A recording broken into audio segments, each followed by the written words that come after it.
Hey everyone, what's up and welcome back to the Shiny Record channel. Thanks for all my subscribers for sticking around. It's been a very long time since I've posted even one video.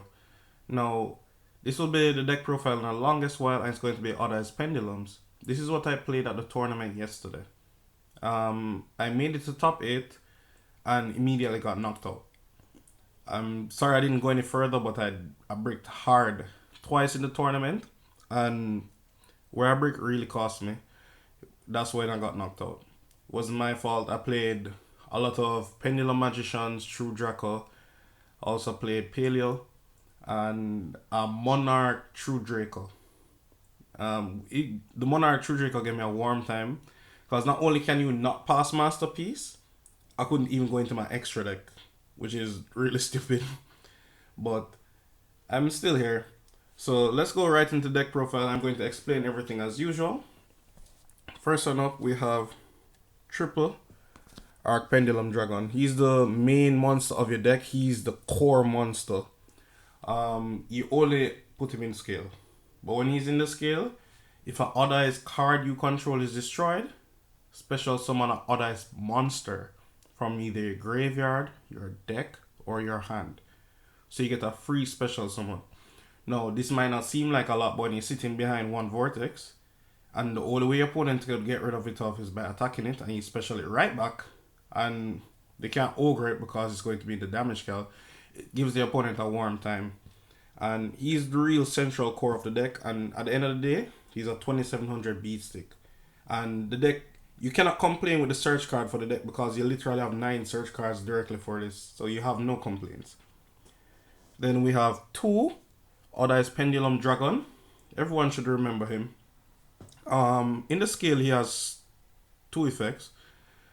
If you have him in the scale in the end phase, you can destroy him and search for a pendulum monster with 1500 or less attack during your end phase. Also, if he's in scale and your pendulum monster does battle, he's a Waboku once for the turn, hard ones. Most people forget about it, but it came up for me and it didn't matter. And regular monster zone, he just attacks double damage, which is very integral because you can reduce your opponent's monster's attack and just do a lot of damage. Next one up, we play Phantom. Phantom is a decent card. You only play one of him because he's not really a game changer. He doesn't really do that much for you. And at the end of the day, his effects are unique in terms of it helps you to pass Masterpiece. In scale, if one of your pendulum monster does battle, it can pump your pendulum monster by 1200 attack. So if you're doing battle with a Masterpiece, pump by 1200, kick it down. If it's attacking, however, if as long as it was pendulum summon, you can do 1200 times each Odd Eyes in the scale. Sometimes you can do 2400 just by attacking. Okay? So it's a really good card. Then we have Mirage Dragon. Mirage Dragon is important to play because he's the only Odd Eyes in the deck can just be normal summon. That's just it. The scale 8 doesn't matter because your scale 8 is going to always want to be Arc Dragon. But even then, let's just say an Odd Eyes monster or card on the field was destroyed. He can destroy himself and put an Odd Eyes in scale from your face of extra deck, which would be him. So it works really well and have great synergy. Then we have Triple Persona Dragon. Persona Dragon is one of the most fantastic cards ever in the deck. In the scale, while he's in the scale and your opponent targets an Odd Eyes monster, just for the turn, with an effect, during the end phase, you can special summon him, then put an Odd Eyes card in the scale. So immediately he gives you a +1. And then on the field, once per turn, you can negate one of your opponent's monsters that was special summoned from the extra deck effect for the whole turn. So it's an effect veiler for the whole turn.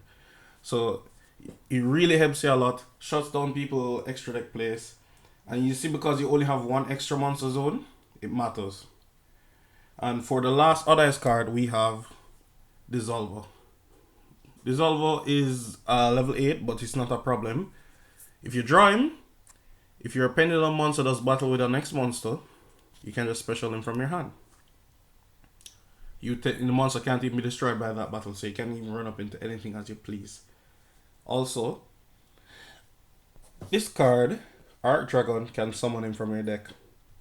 And not only that, you see when you summon this card, it can fusion summon with your scales. So you immediately have a Vortex right then and there because his name is already Eyes. Just by that. And then proceeding forward, his scale effect isn't too bad because every turn you get to do a fusion summon. So it's really good. And that's it for your Eyes engine for the deck.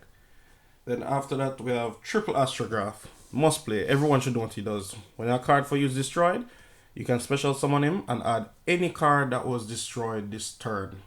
And that's not limited to pendulum monsters or even your own monsters. Your opponent monsters applies as well. Then you have a little small magician engine that I play. 1 black Fang, 2 poison, 1 harmonizing, 1 Xiangke. Now let me explain why you play each. Black Fang, just a central core for the deck because he's a level 8, so you don't want to not play any level 8s within your scales. Because if I pen call and search, I need something that will help me in scale. And not only that, his other effect is good. He can half your opponent monster. He can pull back a monster. He's just a real good card overall. Now poison, I play 2 because 1 is searchable by others. 2, it destroys a card for free. So if any card is giving me a problem, he'll destroy it. Harmonizing is a one-off because I don't expect to summon it a lot. And the next thing, I don't expect to apply its effect a lot. I only expect to apply it once for the duel. And that will be it. If I need it again, Black Fang can get it from the graveyard. I doubt I'll be doing a heavy amount of synchro summoning. And Xiangke is Xiangke. Negate light monsters, which comes up a lot recently. Because a lot more decks are playing light monsters.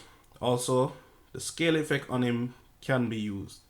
So don't think the scale effect will do nothing for you. You can activate it in scale and apply it. And that's it for your magicians. Next up we have the Supreme King engine. Just 2 Darkwurm, 2 Gate 0. I'm not playing 3 just because I don't really need to see it. It's just a separate engine for the deck by itself that gives me a free +1 for no reason. And if I need to go into Electromite first, because Electromite is, you don't even have to play it. But if you need to, it's there for you. And the Gate 0, you're just there for the Electromite combo, so you can get the next one off the Astrograph. So it's just a neat little engine that I run.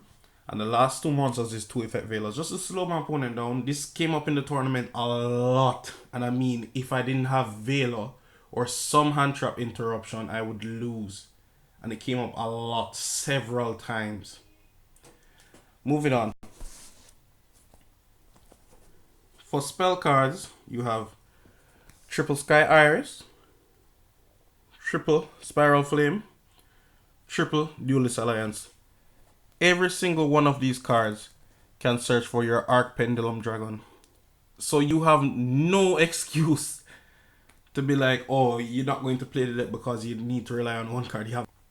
Then you have 2 Wavering Eyes. I don't really like the card. I think it should be banned. However, you have to play it just in case you bounce into a pendulum matchup. It's better you have it than don't have it. Then Pen Call to be searched by Duelist Alliance. Just discard any card and search for your 2 magicians. Don't worry about it. Don't imagine you drawing all 5 magicians opening hand. There will be 2 for you to search for. Then we have Foolish Burial, Dragon Shrine, just for dumping Darkwurm. The reason why I don't play multiple shrine is just because A, I don't need to see the Darkwurm. B, I don't want to have dead cards in my hand. Next one up, we have Monster Reborn as our last card. Monster Reborn is not a must play. It's not the end of the world if you don't play it. However, it's a game changer. And you'd like to keep cards that are game changers in your deck because it can dictate the pace of the game. And that's it for your main deck. If you want, you can play Other's Fusion. However, I just don't want to see it opening hand first turn. It might come up. However, I just don't like seeing it. Moving on.